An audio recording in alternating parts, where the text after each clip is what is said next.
चलिए dear student, आज हम लोग क्लास 12 रसायन विषय के अंतर्गत देखेंगे।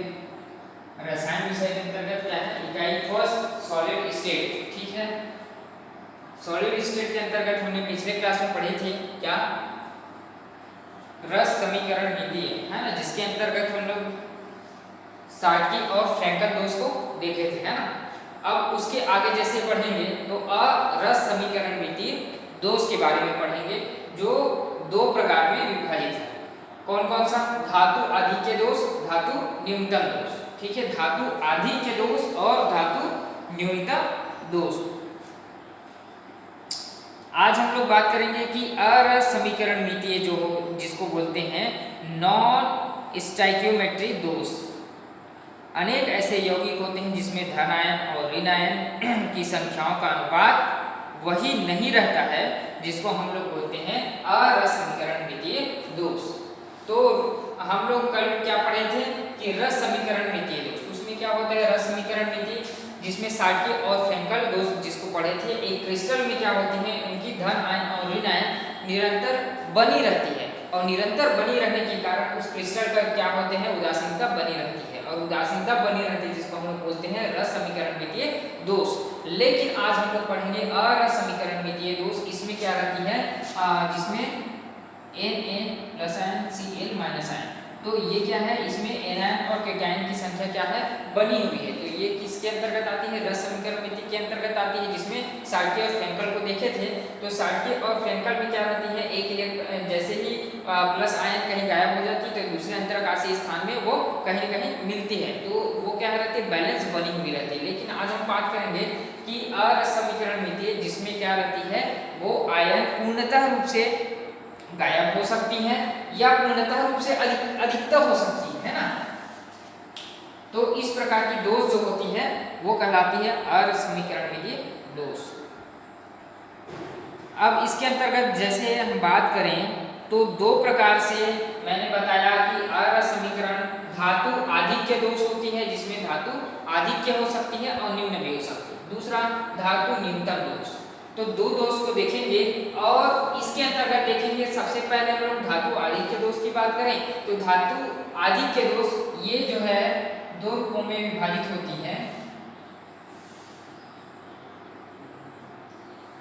धातु आधिक्य दोष को हम लोग दो टाइप से देखेंगे। पहला क्या है, उसके अंतर्गत जो है ऋण आयन रिक्तियों के कारण धातु आधिक्य दोष और अंतराकाशीय स्थानों में आधिक्य दोष, दो तरीके से इसको हम लोग पढ़ेंगे।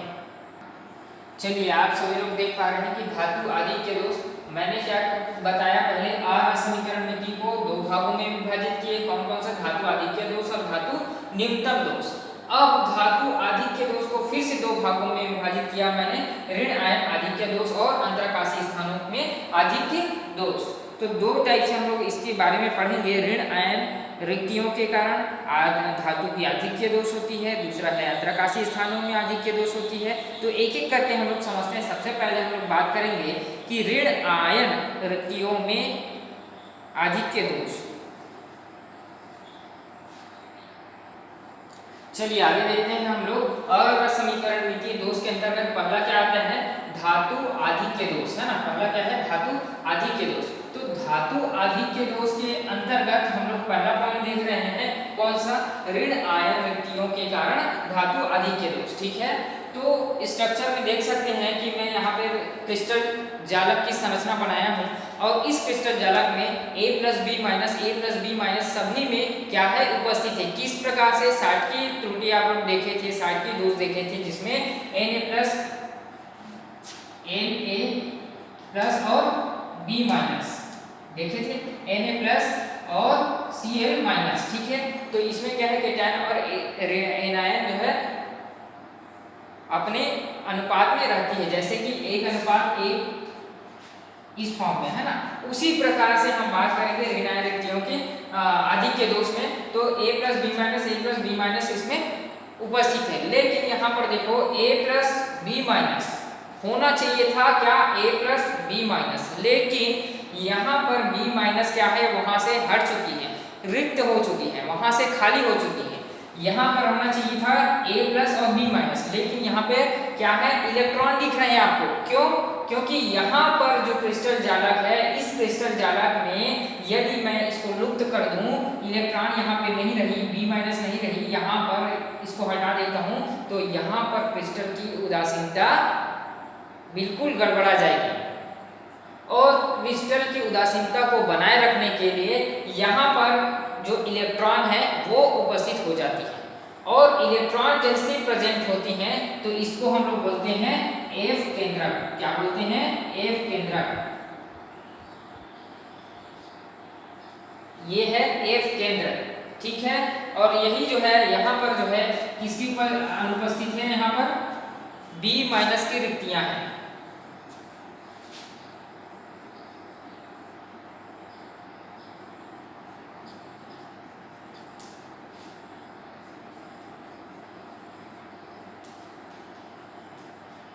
चलिए देखो यहाँ पर क्या है, ऋण आयन रिक्तियां हैं, जहां पर जो है इलेक्ट्रॉन आकर के फुलफिल कर रही है इस क्रिस्टल जालक को। आप देख सकते हैं, इसी को बोलते हैं F केंद्रक। और F केंद्रक क्या है, यहाँ पर जो है F केंद्रक जो है फाइबर है। एक F केंद्रक जो है जिसको हम लोग बोलते हैं, जर्मनी की जो शब्द होती है जिसको बोलते हैं फर्ब, है ना, FARBE, फर्ब। F केंद्रक का मतलब होते हैं फर्ब।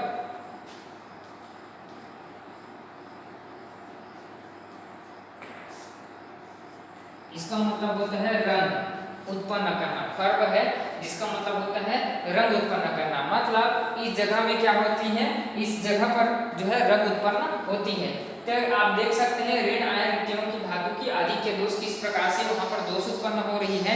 उदाहरण में आप लोग लिख सकते हैं, उदाहरण जिस प्रकार से साल्टी का उदाहरण दिए थे हम लोग, उसी प्रकार से NaCl, KCl, NaOH इत्यादि इसके अंतर्गत उदाहरण में लिख सकते हैं, ठीक है। तो ये आप लोग को समझ में आ जाएगी ऋण आयन रिक्तियों के कारण धातु आधिक्य दोष।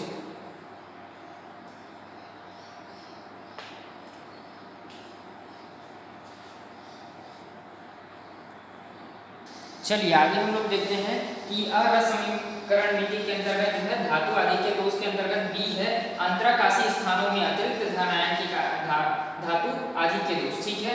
इसमें आप लोग जो संरचना है दिखाई दे रही है A+B-, A+B-, ये जो संरचना दिखाई दे रही है। लेकिन यहाँ पर देखो किसी अंतराकाशीय स्थान पर किसी धन आयन की आधिक्य के कारण ये दोष उत्पन्न होती है।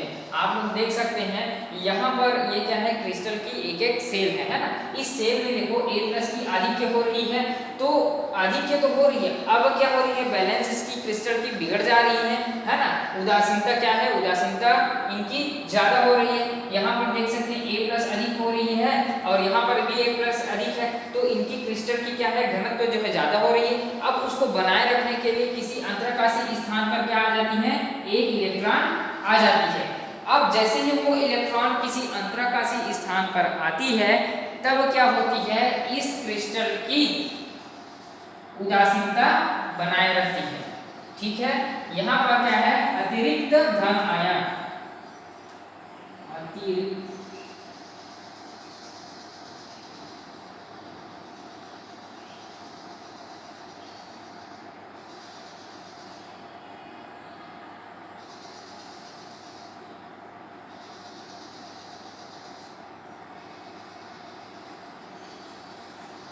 देखिए यहाँ पर अतिरिक्त धन आयन और अतिरिक्त इलेक्ट्रॉन उपस्थित होकर के इस क्रिस्टल जालक की संरचना को मेंटेन करके रखती है, उसको उदासीनता को बना करके रखती है। उसी को मैं लिखा हूँ कि इस दोष में अंतराकाशीय स्थानों में कोई रिक्त स्थान पर, कोई अतिरिक्त स्थान पर धन आयन उपस्थित हो जाती है, परंतु इस क्रिस्टल जालक की उदासीनता को बनाए रखने के कारण किसी अंतराकाशीय स्थान पर इलेक्ट्रॉन उपस्थित हो जाती हैं। उदाहरण ZnO में देखी गई है, जिंक ऑक्साइड में देखी गई है।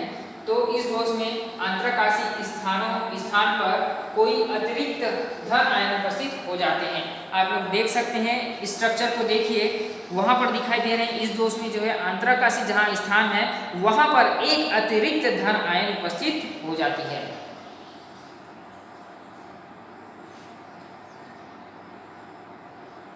एक अतिरिक्त धन आयन वहां पर क्या हो रही है, उपस्थित हो रही है ना। साथ ही वहीं पर एक अतिरिक्त इलेक्ट्रॉन भी प्रेजेंट हो जाती हैं और जिससे कि इस निकाय की उदासीनता बनी रहती है। और इस प्रकार के दोष क्रिस्टल में पाए जाते हैं, जिसमें फ्रैंकल दोष में आप लोग देखे होंगे कि उसमें भी क्या होती थी। फ्रैंकल दोष में पिछली कक्षा में मैंने पढ़ाया हूँ। फ्रैंकल दोष में क्या है, एक अपनी जगह से जो है पॉजिटिव चार्ज जो है धन आयन किसी दूसरे अंतरकाशीय स्थान पर चली जाती थी, लेकिन वो अपने स्थान को रिक्त रखती थी। लेकिन इस सिचुएशन में देखेंगे कि अंतरकाशीय स्थानों में अतिरिक्त धन आयन, यहाँ पर भी धन आयन है लेकिन अतिरिक्त धन आयन उपस्थित हो जाती है।